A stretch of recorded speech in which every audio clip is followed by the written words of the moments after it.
নমস্কার আমার প্রিয় দিদি বোনেরা, বন্ধুরা, রিয়াল ব্লগার মাম্পি চ্যানেলে সবাইকে স্বাগত। যে যেখান থেকেই আজকের ব্লগটি দেখছো সবাইকে অনেক ধন্যবাদ আর ভালোবাসা জানিয়ে আজকের ভিডিওটি শুরু করছি। সকালের বাসি কাজকর্ম করতে করতে পুরো গরম লেগে গেছিলো, একদম ঘেমে নিয়ে একাকার অবস্থা। আর এত কাজকর্ম করার পরে যদি স্নান না করি ভালো লাগে না, কারণ ভীষণ গরম পড়ে গেছে।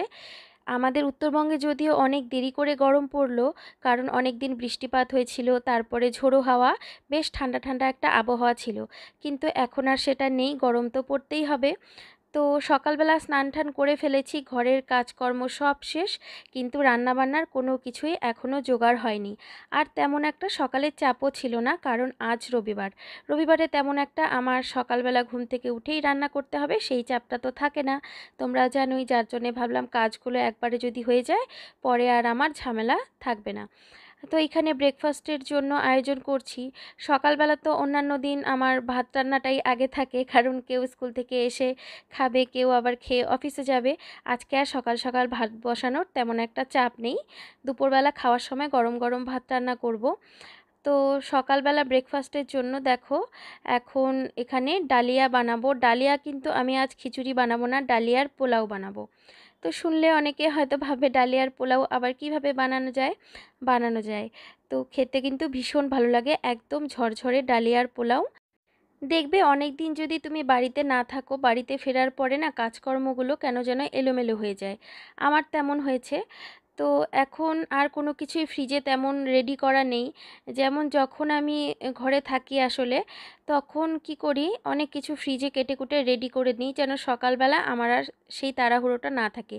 কিন্তু যখন থেকে বাড়ির থেকে এসেছি তারপরে তো শরীরটা তেমন ভালো না, তো এখন আর ফ্রিজে কোনো কিছুই কেটে কুটে রাখার মতো সময়ই পাইনি। তো যখন রান্না করি তখনই কেটে কুটে নেই। তো আস্তে আস্তে ধীরে ধীরে আবার আগের রুটিনে ফিরে আসব, একটু তো সময় লাগবেই। তো এখানে দেখো সবজি কেটে নিয়েছি, বিনস আর গাজর, সাথে দিয়েছি পেঁয়াজ। আর এখানে কিন্তু অনেক রকমের সবজি আরও মেশানো যায়, ফুলকপি, তারপরে শীতকালীন যেই সবজিগুলো থাকে, মটরশুঁটি, সমস্ত কিছু দেওয়া যেতে পারে। তো ডালিয়াটা আগে ভালো করে ধুয়ে নিয়ে তারপরে এই তো সবজির মধ্যে দিয়ে দিলাম। ডালিয়া যখনই আমি রান্না করি আগে ভালো করে একটা ছাঁকনির মধ্যে নিয়ে ধুয়ে নিই, কারণ ডালিয়ার মধ্যে দেখবে ধোয়ার পরে কিন্তু অনেক নোংরা থাকে। অনেকে আবার দেখি যে ডালিয়া না ধুয়ে দিয়ে দেয়, কিন্তু সেটা করাটা ঠিক না আমার মনে হয়। তো যাই হোক, এখানে দেখো সবজিটার মধ্যে একটুখানি লবণ দিয়ে নিয়েছিলাম। এবার এই ডালিয়ার মধ্যেও সামান্য পরিমাণে লবণ দিয়ে নেব, যেন লবণের পরিমাণটা ঠিকঠাক থাকে। আর যেহেতু এটা পোলাও রান্না করব, একদম ঝরঝরে হবে, যার জন্য লবণটা আমাকে বুঝে দিতে হবে। খুব বেশি লবণ হলে কিন্তু খেতে ভালো লাগবে না। আর এই তো অল্প অল্প করে জল হাত দিয়ে দেখো ছিটিয়ে দিলাম, আর ঢাকা চাপা দিয়ে দেব। এভাবেই অল্প অল্প করে জল দিয়ে রান্না করব। রান্নাটা করতে কিন্তু বেশি একটা সময় লাগে না। আর ডালিয়ার খিচুড়ি সবসময় খেতে খেতে বোর হয়ে গেছি আসলে। আমার ঘরে ডালিয়াটা খুব বেশি আসলে খাওয়া হয়, কারণ আমরা সবাই ডালিয়া খেতে খুব পছন্দ করি। আর খুব তাড়াতাড়ি যেহেতু বানানো যায়, আর রুটি বা ভাত না খেতে চাইলে যারা আমার মতো একটুখানি ভারী খাবারগুলো একটু অ্যাভয়েড করো, তাদের জন্য ডালিয়া কিন্তু একদম ঠিকঠাক আছে। পেটও ভরে, আবার ভারীও না খুব একটা। কারণ আমার আবার ভাত খেলে কাজকর্ম কিছুই করতে ইচ্ছে করে না, তার জন্য সকালবেলা চেষ্টা করি এই ধরনের হালকা খাবারগুলো খাওয়ার। তো এখানে দেখো ঘি দিয়ে দিয়েছি 1 চামচ পরিমাণ। এই তো রোস্টেড বাদাম দিয়ে দিলাম, আর উপর থেকে একটুখানি তিল ছড়িয়ে দিলাম, সাদা তিল। প্রত্যেক দিনের খাবারের তালিকায় সাদা তিল রাখাটা খুবই হেলদি। তো পোলাওটা একদম ঝরঝরে হয়েছে দেখো। আর ডালিয়াটা কিন্তু খুব সুন্দরভাবে সেদ্ধ হয়েছিল, একদমই দানা দানা নেই, কিন্তু একদম এত সুন্দর ঝরঝরে হয়েছিল, আর খেতে এত ভালো হয়েছিল। একই রকম খাবার তো রোজ খেতে ভালো লাগে না, কিন্তু একই জিনিস দিয়ে আমরা কী বা বানাবো, এটা একটা ভীষণ চিন্তার বিষয় হয়ে দাঁড়ায়। প্রত্যেক দিন হয় ভাত, নয় রুটি, নয় ডালিয়া, এই তো খাবার। কিন্তু এই জিনিসগুলোকে যদি একটুখানি ঘুরিয়ে ফিরিয়ে রান্না করা যায়, তাহলে আসলে খেতেও ভালো লাগে, বাচ্চারাও পছন্দ করে, আর একঘেয়েমিটাও কাটে। এই তো গরম পড়ে গেছে, এখন আর চিন্তা নেই। যখন গরম পড়ে আমার কাজকর্মের আমি ভীষণ মানে অ্যাক্টিভ হয়ে যাই, আর শীতকালে আমার একদমই কাজ করতে ভালো লাগে না। আর দেখবে গরমকালে আমার ব্লগও ঠিকমতো দেই, সব কাজকর্মও করি, সকালে উঠতেও ভালো লাগে। কিন্তু শীতকালে সকালে তো প্রথমত উঠতে ইচ্ছা করে না, আয়ুষ্মানকে স্কুলে পাঠানো থাকে, সেটা যে কত কষ্টের। তার সাথে যেটা হয়, আমি প্রত্যেকবার শীতকালে দেখেছি ভীষণ অসুস্থ হয়ে যাই। আর আমার যেহেতু ছোটোবেলা থেকেই ঠান্ডা লাগার ভীষণ একটা ধাঁচ আছে, যার জন্য শীতকালে আমি একদম মানে সুস্থই থাকতে পারি না। একটু যদি নিজের উপর বেশি চাপ দিয়ে ফেলি বা একটু বেশি জল ঘাটাঘাটি করি, তাহলেই দেখি আমার ঠান্ডা লেগে যায় ভীষণ। আর তোমাদের সাথে কিন্তু সেটা শেয়ার করি যে আমার সর্দি লেগেছে বা আমার জ্বর হয়েছে। শীতকালটাতে এরকম হয়, কিন্তু এই যে পুরো গরমটা যাবে, গরমটাতে কিন্তু আমার খুব একটা এই অসুবিধাগুলো থাকে না। তো আসলে গরমে বলে না পচে যাব, গরমে একদম হাঁসফাঁস করব, তাও যেন আমার গরমই ভালো লাগে, আমার শীত একদমই ভালো লাগে না। আর দেখবে যে কোনো কাজে যদি তুমি সফলতা পেতে যাও, সকালে ঘুম থেকে ওঠার অভ্যাসটা থাকা খুব ভালো। আর এখন যেমন গরমকাল পড়েছে, আমার সকালে উঠে কাজকর্ম করতে আর কোনো অসুবিধে নেই। আয়ুষ্মান তো সকালবেলা 7:30টার মধ্যে স্কুলে চলেই যায়। তারপরে সময়টা যেমন শীতকালে মনে হয় যে থাক আরেকটু পরে করব কাজকর্ম, এখন আর তেমন মনে হয় না। এখন আয়ুষ্মানের স্কুল যদি নাও থাকে, আমার সকালে উঠতে আর অসুবিধে নেই, কারণ এত গরম লাগে যে উঠেই পড়ি। আজকে যেমন রবিবার ছিল, তবুও আমি অনেক সকালে ঘুম থেকে উঠে পড়েছি। আর 10টার মধ্যে দেখো ঘরের সব কাজকর্ম হয়েই গেছে। তো আয়ুষ্মানের বাবা যাবে বাজারে বাজার করতে, কারণ যেহেতু রবিবার কিছু না কিছু ভালো মন্দ রান্নাবান্না হবে, আর রবিবার মানেই তো আমার ঘরে মাটন। তো ভাবলাম যে এখন হাতে অনেকটা সময় আছে, কি করব, ফ্রিজটাই পরিষ্কার করে ফেলি। ফ্রিজ যদিও পরিষ্কার করাই ছিল, শুধুমাত্র ট্রে দুটোই একটু নোংরা হয়ে গিয়েছিল, আর বাদবাকিটা পরিষ্কারই আছে, কারণ বাড়ি থেকে আসার পর মোটামুটি ক্লিন করেছিলাম। আর যখন ফ্রিজে সব কিছু খালি হয়ে যায়, ফ্রিজটাকে আবার পরিষ্কার করে ফেলি, কারণ অনেকটা নোংরা হয়ে গেলে না খুব কষ্ট হয় ফ্রিজ পরিষ্কার করতে। যার জন্য অল্পতেই যদি পরিষ্কার করি আর সেই ঝামেলাটা হয় না। যখন পারিবারিকভাবে আমার সব কিছু ঠিকঠাক থাকে বা শরীরটাও ঠিক থাকে, হাতে প্রচুর সময়, তখন কিন্তু আমি ইউটিউবটাকেই বেছে নেই, বা আমার শখের কাজগুলো করি। এখন এমন হয়ে গেছে যে খুব একটা আড্ডা দেওয়া বা কোথাও গিয়ে গল্প করা সেই জিনিসগুলো আর হয় না।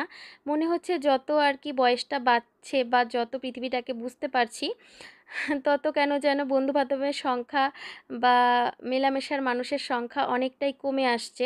একটা সময় ছিল চারপাশে মনে হতো প্রচুর মানুষ, কিন্তু ধীরে ধীরে হয় না, পরিস্থিতির সাথে পরিবেশের সাথে বা সময়ের সাথে বোঝা যায় আসলে যেই মানুষগুলো তোমার পাশে আছে তাদের মধ্যে হয়তো বেশিরভাগই না থাকাই ভালো। তো সেইভাবে অনেক মানুষের থেকে সরে আস্তে আস্তে এখন আসলে মানুষের মানে পাশে থাকার মানুষের সংখ্যাটাও অনেক কমে গেছে।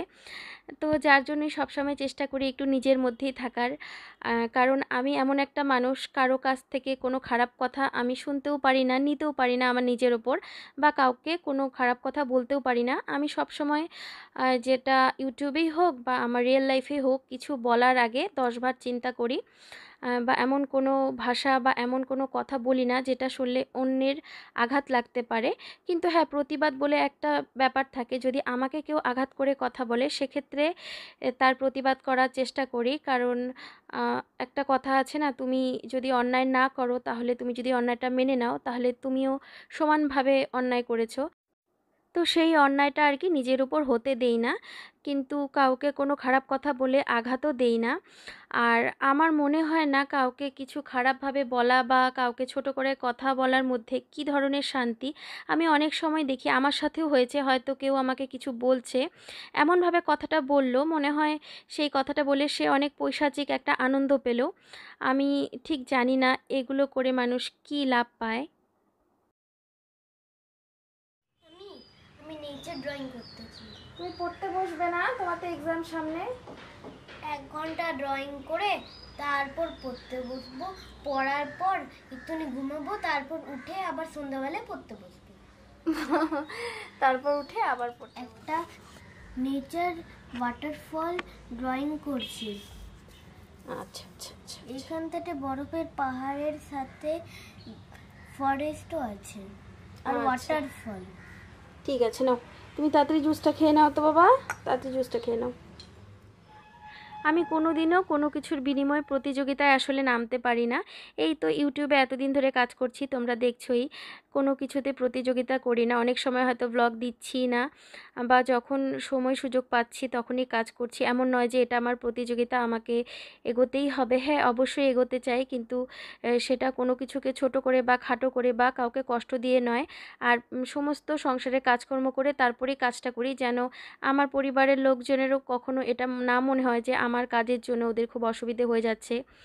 আমি হয়তো এই কাজটা না করলে ওদেরকে আরও বেশি সময় দিতে পারতাম। তো এই সব কিছু মাথায় রেখেই আসলে চলি, কারণ আমি এটা সবসময় মানি, আজ যেটা আমার কাছে আছে কাল সেটা নাও থাকতে পারে, কারণ এই পৃথিবীতে কিন্তু সব কিছুই ক্ষণস্থায়ী। আবার আজ যেটা নেই কাল সেটা হয়েও যেতে পারে, কিন্তু সেটা অবশ্যই সৎ পথে, কাউকে দুঃখ কষ্ট আঘাত দিয়ে নয়। খারাপটা যেমন বলতেও পারি না, তেমন খারাপটা নিতেও পারি না। আর হয়তো এই কারণেই পৃথিবীতে অনেক কিছুর থেকেই দূরে হয়ে যাচ্ছি।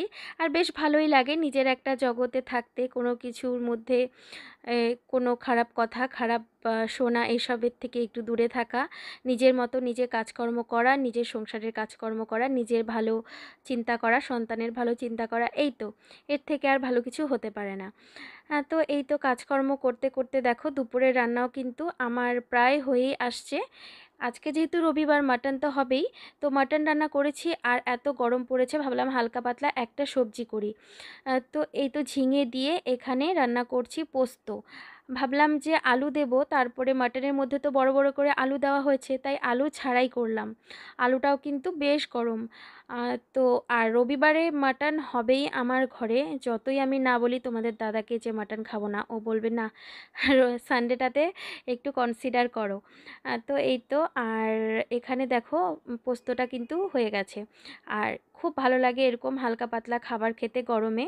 ডাল থাকলে আরও বেশি ভালো হতো, কিন্তু মাটন রান্না করার পরে না আসলে ডাল করলে কেউই খেতে চায় না, শুধু শুধু নষ্ট হবে, যার জন্যই সিম্পলভাবেই রান্না করলাম। আর ঝিঙ্গে সত্যি কথা বলতে আমার খুবই ফেভারিট একটা সবজি। অনেকেই খেতে চায় না, কিন্তু আমার যে কি ভালো লাগে। আর এইভাবে পোস্ত দিয়ে করলে তো কোনো কথাই নেই। আমার পোস্ত খুবই ভালো লাগে, পোস্ত দিয়ে যে কোনো সবজি। তো এই তো মাটন রান্না করেছিলাম, আর পোস্ত করেছিলাম, ঝিঙ্গে পোস্ত, আর তার সাথে এখন হবে স্যালাড। আয়ুষ্মানের একটা জিনিস ভালো, সবজি খেতে চায় না ঠিকই, কিন্তু স্যালাড করে দিলে ও খুব ভালোবেসে খায়।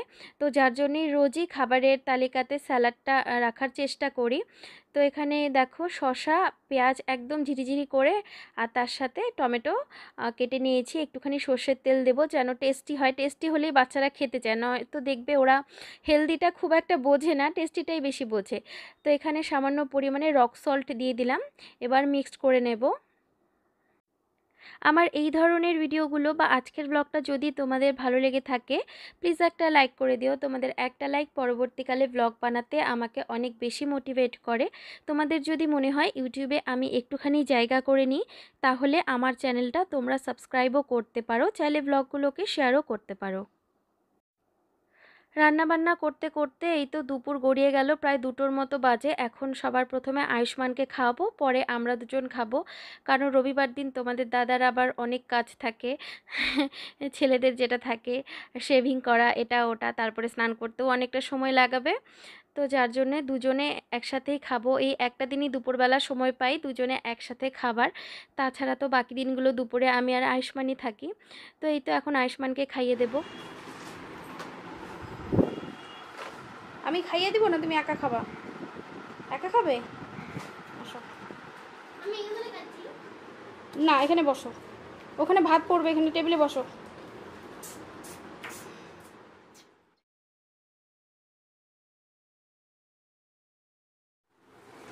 কেমন হয়েছে খেতে? দুধ না দুর্দান্ত।